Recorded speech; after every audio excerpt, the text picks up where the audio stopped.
다음엔 유승민 후보 강원권 공약 말씀해 주시죠. 역시 시간 3분입니다. 사랑하는 강원도민 여러분, 존경하는 국민 여러분, 그리고 당원 동지 여러분, 저는 강원도에 올 때마다 참 마음이 따뜻해집니다. 제가 아주 어릴 때 홍천에 살았고, 또 제가 정치적으로 굉장히 힘들 때 이곳 춘천 한림대에서 저에게 자리를 줘서 새 학기 동안 우리 한림대 학생들한테 한국 경제론을 가르쳤던 적이 있습니다. 그리고 제 아들도 이곳 강원도에서 군대 생활을 해서 면회도 자주 왔습니다. 저는 국회 국방위원회 8년을 있으면서 강원도의 곳곳에 부대를 다녔습니다. 우선 강원도에 계시는 13만 우리 군 장병 여러분 또 군인 가족 여러분께 꼭 이 말씀을 드리고 싶습니다. 강원도에서 군에 계시느라고 정말 고생하시는 우리 군 장병과 군인 가족 여러분을 정말 최대한 예우하는 그런 대통령이 되겠습니다. 저는 여러분의 관사, 주택 문제, 여러분의 육아 문제, 아이들의 교육 문제, 그리고 가까운 데 병원이 없어서 쩔쩔매야 되는 이 병원 문제, 이 문제를 종합적으로 해결해서 강원도에서는 우리 군과 또 민간 시민들께서 같이 이용할 수 있는 그런 교육, 보육, 병원 시설을 확립을 하도록 하겠습니다. 그리고 민주당에서 지금 평화특별자치도라고 해서 평화를 강조합니다마는 우리가 금강산 관광에서 봤듯이 남북관계에 매달리는 그런 강원도 발전 전략으로는 강원도가 발전할 수 없습니다. 남북관계는 불안정하기 때문에 강원도 자체만의 경제적인 그런 기회를 가져야 됩니다. 그래서 저는 경제특별자치도로 만들고 특히 그 철원, 화천, 또 양구, 인제, 고성 이 최전방 지역의 군사규제, 산림규제, 환경규제, 농업규제 이 규제들을 대폭 풀어서 불필요한 규제들을 없애서 여러분들이 개발을 하도록 하겠습니다. DMZ, 또 폐광, 강원도의 아름다운 바다와 산 이게 세계 1등의 관광지가 되도록 정말 대통령이 관심을 가지고 강원도를 정말 한국의 알프스같이 그렇게 만들겠습니다. 그렇게 만들기 위해서는 서울에서 수도권에서 한두 시간 안에 강원도로 올 수 있어야 됩니다. 춘천 이 속초 간에 고속전철 그리고 제천에서 삼척까지의 동서육축의 고속도로 강릉에서 제진까지 동해북부선 또 삼척까지 KTX 연결하고 경춘 제2경춘 국도를 만드는 이런 모든 것을 조기에 완성해서 우리 강원도 여러분의 삶이 개선되도록 하겠습니다. 고맙습니다. 예, 고맙습니다.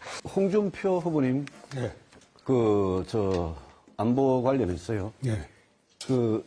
나중에 모병제 진짜 하실 겁니까? 그렇습니다. 5년 안에 모병제를 완료한다. 그런 목표를 하려고 하는데 미국 완료한다고 지난 발표하셨더라고요. 5년 안에. 그런데 아니 잠깐만요. 그건 조금만 말씀하겠습니다. 하십시오. 지금 대만이 그게 한 18년가 걸렸다고 합니다.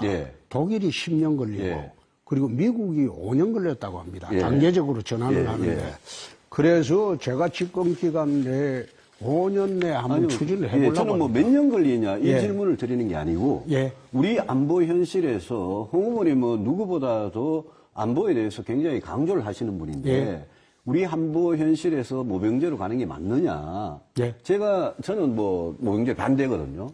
지금 안보 북한과 이렇게 대치하고 있는 뭐 핵미사일 위협 이런 상황에서 모병제로 가는 건 안 맞다라는 건데 이 모병제로 가면 저소득 저학력층 아이들이 고소득 고학력층 집안이 내는 세금으로 저소득 저학력층 아이들만 가난한 집 아이들만 군대 간다. 이렇게 될 가능성이 무지 많거든요. 이게 다른 나라에서도 일어난 현상이거든요. 그래서 이게 국방 의무라는 게 굉장히 신성한 건데 이게 누가 부자들이 돈을 내가지고 가난한 집 자식들을 군대 보내는 이런 시스템으로 하면 이거는 진짜 공정도 아니고 정의도 아니거든요. 그 점에 대해서는 어떻게 생각하십니까? 저는 지금 군대에 선거 있을 때마다 복무기간이 단축이 되고 계속 이래갖고 지금 당나라 군대, 나영 군대 온갖 이야기가 다 저는 나오고 그거 반대입니다. 지금 예. 들어간 그 병사들도 관심사병이 얼마나 많습니까? 예. 예. 그래서 그 군대에서 사고만 하면 사단장이 문책되고 이런 식으로 오히려 강군을 만들려고 저는 모병제를 주장하는 모병제를 겁니다. 하면 예산이 얼마나 들 것 같습니까?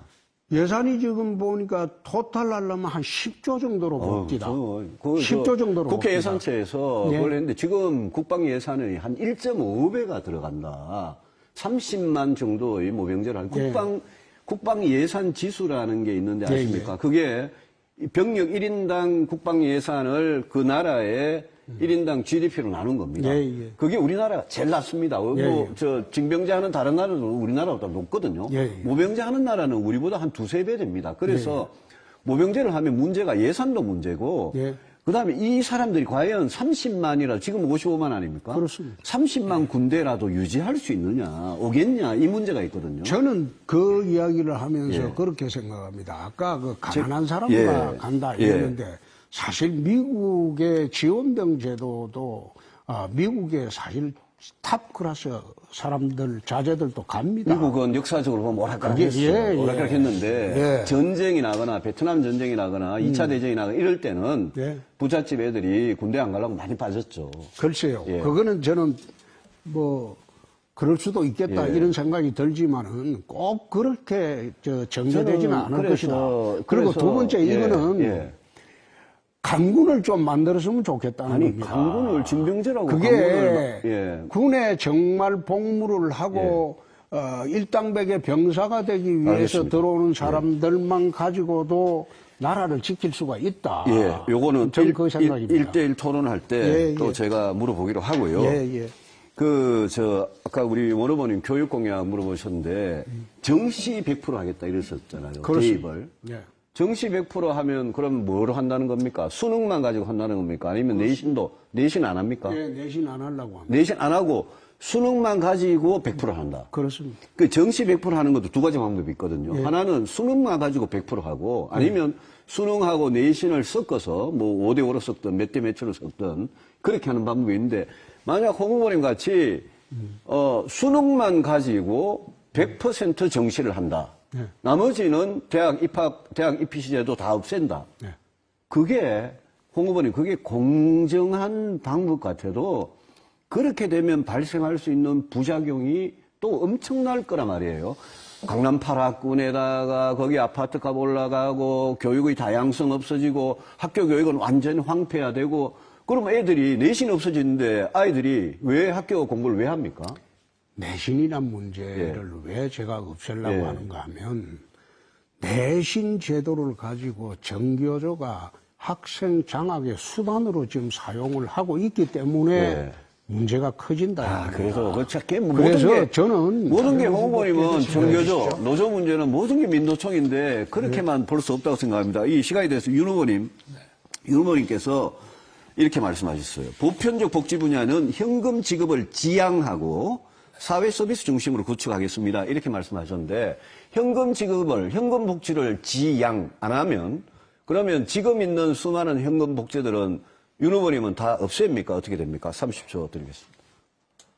지금 있는 것은 저는 그대로 그거 없앤다는 말씀 안 드렸고요. 보편복지는 지금 현금으로 이제 지급하는 것들은 취약계층이나 우리 기초생활 또 보장제도 이렇게 해서 가는 게 있고 또 보편적 복지는 돌봄이라든가 뭐 또 여러 가지 서비스를 통해서 우리가 하는 것이고 그리고 또 취약계층이 아니더라도 우리가 뭐 아동수당이 아니라 그럼 문재인 정부가 시간이 다 됐습니다. 네? 자, 나중에 또 기회가 있으니까요. 나중에 말씀해 주시고. 저도 고성에 가서 얼마나 금강산 관광 중단으로 타격을 입었는지 봤고요. 제 눈으로. 그리고 고성에 22사단 CP에 가서 또 병사들하고 하룻밤 잔 적도 있습니다. 근데 이거는 대한민국의 문제입니다. 금강산에서 우리 국민이 총살을 당하고요. 연평도 앞에서 우리 국민이 총살 당하고 화형까지 당하고요. 그리고 우리 세금으로 지어준 남북 개성의 남북 공동연락사무소 북한 자기 멋대로 폭파하고 이런 걸 보면서 문재인 정부의 대북 정책, 이 한반도 정책 완전히 잘못됐고 그동안 생쇼만 해온 겁니다. 저는 우리 후보들 중에 또 우리 정치인들 중에 가장 먼저 핵 공유를 주장했고 또 사드 도입을 제가 박근혜 정부 때 박근혜 대통령 반대할 때도 당내 반대가 있을 때도 사드 도입 주장한 사람입니다. 저는 중국이든 북한이든 러시아든 일본이든 우리 대한민국을 건드리면 크게 다친다라는 그런 자주국방력을 기르고 그 위에 한미동맹을 얹어서 우리부터 튼튼하게 하고 난 다음에 그 다음에 북한하고 외교적 노력을 해야 되는 거지. 지금 문재인 정부가 하는 이런 식으로는 정말 우리의 국민의 생명을 언제 북한이 앗아갈지 모르는 매우 위험한 상태라고 생각하고 제가 대통령이 되면 군사, 안보, 외교 정책을 통째 바꾸겠습니다. 예, 고맙습니다. 자, 다음에 참 지금 저출산 고령화 시대가 지금 다가오는데 예. 거기에 대한 유승민 후보님의 대책은 어떻습니까? 저출산 고령화는 뭐 어쩔 수 없는 거지만 저출산이 저는 심각한 문제라고 이제 저 보고요. 고령화 시대에 이제 노인 복지 문제겠죠. 예. 저출산 지금 문제는 노인 복지에 대해서 물으시는 겁니까? 아니, 저출산에 대해서. 저출산하고 예. 고령화 똑같이 둘 다. 지금 둘 다예요. 저는 뭐 이거는 다음 대통령이 팔을 걷어붙이고 나서야 되는 문제인데 국가 대통령이 되면 이 우선순위라는 게 있습니다. 근데 이 저출산 문제는 결국 집 문제, 일자리 문제, 그 다음에 이 아이를 낳아 기르는 데 따르는 육아 문제. 시간적인 경제적인 부담 문제, 이런 문제 때문에 우리 젊은 사람들이 엄마 아빠들이 다 이렇게 포기를 하지 않습니까? 예. 그래서 저는 이 문제는 일단 근본적인 치료는 부동산 대책과 경제 성장이고 저는 제가 홍 후보님 공약에는 그런 게 없던데 예컨대 세종시에 가면 우리 출산율이 OECD 평균 비슷하거든요. 왜 그러냐면 공무원들, 교사들은 육아휴직을 3년씩 가지는데 일반 회사원들은 3년을 못 가지거든요. 현실적으로 굉장히 어렵고 육아휴직 때의 급여, 그다음에 난임치료, 우리 아이들을 기르는 유치원 어린이집의 보육, 거기다가 초등학교 1학년부터 6학년 사이에 아이를 믿고 맡기는 문제, 이런 여러 가지 문제에 대해서 저는 4년 전이나 지금이나 정말 아이 키우고 싶은 나라를 만들기 위한 그런 종합적인 공약을 계속 내놓고 있습니다. 예. 고령화 문제. 고령화 문제는 홍 후보님 노인복지청을 하는 거 그거는 저는 좋습니다. 근데 문제는 이제 노인복지청을 하고 난 다음에 우리 정말 빈곤한 노인 문제, 노인 빈곤 문제, 노인들이 자살 문제 이런 거를 충분히 예방할 만한 그런 정책 프로그램이 저는 노인복지청에 들어가야 된다고 생각하고 저는 일종의 뉴스타트 프로그램 비슷하게 65세 이상의 취업을 위해서 정부가 굉장히 노력을 하는 게 그게 100세 시대에 꼭 필요하다고 보고 우리 노인 인구 10명 중에 1명 이상이 치매입니다. 치매 환자. 치매에 대해서도 저는 문재인 대통령이 치매에 대해서 국가 책임제 이런 이야기를 하셨지만 제대로 예방이나 이런 차원에서는 제대로 안 되고 그냥 이렇게 보조 지원을 좀 해주는 이 정도만 됐기 때문에 노인의 어떤 치매나 암이나 이런 질환에 대해서 우리가 건강을 어떻게 해나가면서 이분들이 단순히 정부가 드리는 복지 혜택에만 의존하지 않고 건강하게 일을 하면서 살아갈 수 있느냐, 저는 그게 핵심이라고 생각합니다. 원희룡 후보님 시간이 없는데 우리 오늘 굉장히 중요한 뉴스가 났습니다. 그 통계청에서 경제활동 인구 조사를 했는데 문재인 정부 들어와가지고 비정규직 숫자가 아주 폭발적으로 늘었습니다. 드디어 비정규직이 800만을 돌파를 했습니다. 문재인 정부가 대통령 스스로 비정규직 제로라고 취임 초기에 이야기를 해놓고 지금 비정규직을 최악으로 만들어 놓았습니다. 우리 윤석열 후보님, 비정규직에 대해서 임금 차이가 없으면 정규직과 비정규직 차이가 큰 의미가 없다, 이렇게 말씀을 하셨죠. 근데 지금 비정규직 문제는 숫자는 역사상 최악으로 늘고 정규직과 비정규직 사이에 임금 차이는 157만 원이나 됩니다. 그래서 이거 임금 격차가 엄청나게 심각한 문제거든요. 정규직과 비정규직 사이의 이 문제, 이거 어떻게 해결하면 좋겠습니까? 제가 그 말씀드린 것은 안동대학에서 그 정년 관계없이 평생 그 자기의 어떤 전문 분야를 찾아가라는 얘기를 하면서 나온 얘기고 첫째. 예, 예. 그다음에 두 번째는 노동 양극화를 줄이기 위해서 그 소위 말하는 직무급으로 하는 일에 따라서 거기에 상응하는 보수를 맞춰서 줘야 된다 해서 소위 비정규직과 정규직 사이에 차별을 좀 없애가야 된다는 이제 그런 말씀을 드린 겁니다. 어떻게 제가 예. 여러 차례 말씀을 드렸습니다만은 일단 공공기관 부분은 정부가 영향을 미칠 수 있지 않습니까? 그리고 민간 분야는 공공기관에서 먼저 공공기관은 경영평가 같은 거를 통해서 이제 줄여나가고 아니 공공기관도 네, 지난번에 인구공 사태 같은 거 보면 비정규직이 있던 분들을 그냥 바로 그냥 정규직 전환하는 그거는 청년들이 싫어하거든요. 거죠. 그거는 정부가 잘못한 거고 예, 예. 그렇게 하면 안 된다는 예. 것이고 그리고 민간 분야는 여러 가지 그 관에 대한 조달 납품 분야라든지 또는 어려운 경우에 금융 지원을 한다든지 하는 예. 정부가 관여할 수 있는 예. 그런 영역에 있어서는 제가 정규직 비정규직의 차등을 줄여나가는 어떻게 줄여나가냐? 아니 어떻게가 아니고 예. 그거는 줄이도록 우리가 유도를 하고 예. 그런 데에다 정부가 혜택을 준다는 것이죠. 제가 이렇게 네. 한번 물어볼게요. 네네. 기간제 근로자라고 있습니다. 네. 기간제 노동자. 네. 그다음에 파견 근로자라고 있습니다. 네네. 그다음에 사내 도급이라고 있습니다. 네네. 사내 도급. 그렇습니다. 이 중에 가장 보호를 못 받는 비정규직이 어느 거라고 생각하십니까?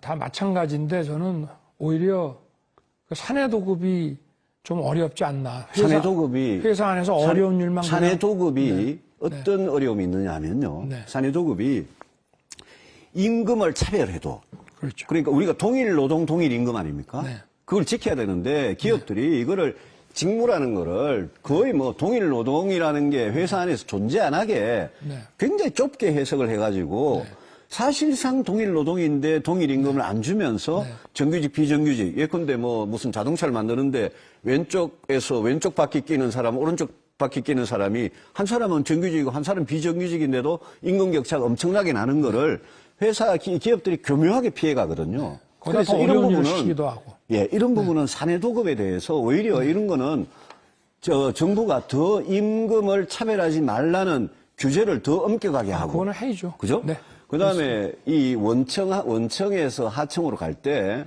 이 사내 도급의 경우에나 아니면 다른 기간제 근로자의 경우에 임금을 중간 착취당하는 경우가 있습니다. 그렇습니다. 그러니까 하청업체 그 경영주가 임금으로 줘야 되는데 그걸 떼먹는다 이거죠. 네. 그런 경우에는 어떻게 하시겠습니까? 하청업체 사장이 떼먹는다는 거죠. 경영주가. 예. 원청이 하청업체한테 네. 하청업체한테 원청이 돈을 줄 때 그 안에는 하청업체 인건비가 포함되어 있지 않습니까? 네네. 그래서 정당하게 가야 될 몫으로 계산했는데 네. 하청업체 사장이 그걸 다 안 주고 떼먹는 거예요. 네. 그런 경우에는 어떻게 하시겠습니까? 글쎄, 하여튼 부당한 일인데, 예? 이거는 지금 제도로서 어떻게 하는 게 좋을지 좀 알려주시죠. 아니, 이거는 원청업체가 하청업체한테 임금에 대해서는 떼먹지 못하도록 원청이 하청업체 노동자는 직접 주든지 아니면 임금만 별도로 떼가지고 그렇죠. 계약을 하든지 그런 장치들이 보호가 자꾸 돼야지 그렇게 해놓으면 이런 비정규직의 슬픔, 아픔이 없어지는 거거든요. 그러니까 하청업체 사장이 그 돈을 자기가 먹었을 때 그게 형사처벌 될 수 있는 그런 식의 계약 조건을 만들어 놓자 이런 말씀이죠. 꼭 형사처벌, 그래야 꼭 형사처벌이라기보다 하여튼 이 시스템을 용도를 딱 특정해서 주는 그렇죠. 거니까. 예. 그럼 횡령이 되죠. 예, 우리 홍 후보님 공매도 하실 겁니까? 폐지? 그 나중에 의논 드리겠습니다. 아니요. 그때 폐지한다고 그러셨다가 지난 토론 때는 제가 말씀을 드리니까 폐지 그럼 한번 생각해보자 이랬다가 다시 전면 폐지를 말씀하셨거든요. 그래 이야기했죠. 예, 그래서 제가 지난번에 한 번 더 말씀드렸어요. 전면 폐지는 위험하다. 우리 자본시장에 장기적으로는 굉장히 좀 이렇게 자본시장의 건강한 발전에 이게 위험하다고 말씀드렸더니 또 한 번 이 캠프 전문가들하고 말씀해 보시겠다 그러셨거든요. 주식 공매도 폐지, 완전 폐지. 진짜 하십니까? 유 후보님이 전문가니까. 그렇게 내가 말씀하시지 말고. 다시 가서 한번 그렇게 의논을 다시 한번 말씀하시면 해보겠습니다만은. 그렇게 말씀하시면 이재명 후보하고 나중에 토론할 때는 그렇게 말씀 못 하실 거예요. 그거는 이재명 안 후보가 되죠. 전문가니까 이렇게 말씀 못 하신단 그거는 말이에요. 당내니까. 예. 지금 아까 유 후보, 내가 잠시만 좀 비정규직 문제를 좀. 비정규직 말씀하시죠. 안 그래도 물어보려고 지금 했습니다. 이 비정규직이 800만이 됐는데 이 비정규직, 정규직이 이 구분하는 게 가장 중요한 거는 고용의 유연성입니다. 기업에서 그게 해고의 자유가 워낙 제한되니까 정규직을 안 뽑죠. 일리가 있는 그러니까 그걸 말씀인데. 정리를 해주는 노동개혁을 해야지 정규직, 맞습니다. 비정규직이 없어집니다. 맞습니다. 일리가 있는 말씀인데 홍의원님께서 모든 거를 민노총, 모든 거를 교육 문제 나오면 정교조 이렇게 하시는 거는 시간이 다 됐습니다. 존경하는 국민 여러분, 강원도민 여러분, 오늘 토론 어떻게 보셨습니까? 저는 다음 대통령은 나라의 두 기둥인 경제와 안보, 이거 하나만큼은 확실하게 지켜내야 된다고 생각을 합니다. 저 유승민은 평생 경제에 대해서 해법을 고민해 왔습니다. 30년째 추락하고 있는 우리 경제 반드시 다시 성장의 길로 나아갈 수 있도록 제 온 힘을 다하겠습니다. 그리고 이 자리에 있는 4명의 후보 중에서 현역 육군병장 출신 유승민밖에 없습니다. 그리고 국가 안보에 대해서 국회에서 국방에 8년 동안 있으면서 확고하게 기반을 다졌습니다. 이제 시민 여러분, 또 우리 당원 동지 여러분, 아직도 아무도 투표하지 않으셨습니다. 누굴 과연 국민의힘 후보로 내세워야 이재명을 꺾고 정권 교체를 하고 반드시 성공하는 정부를 만들 수 있겠습니까? 저 유승민이 해내겠습니다. 예, 고맙습니다. 고맙습니다.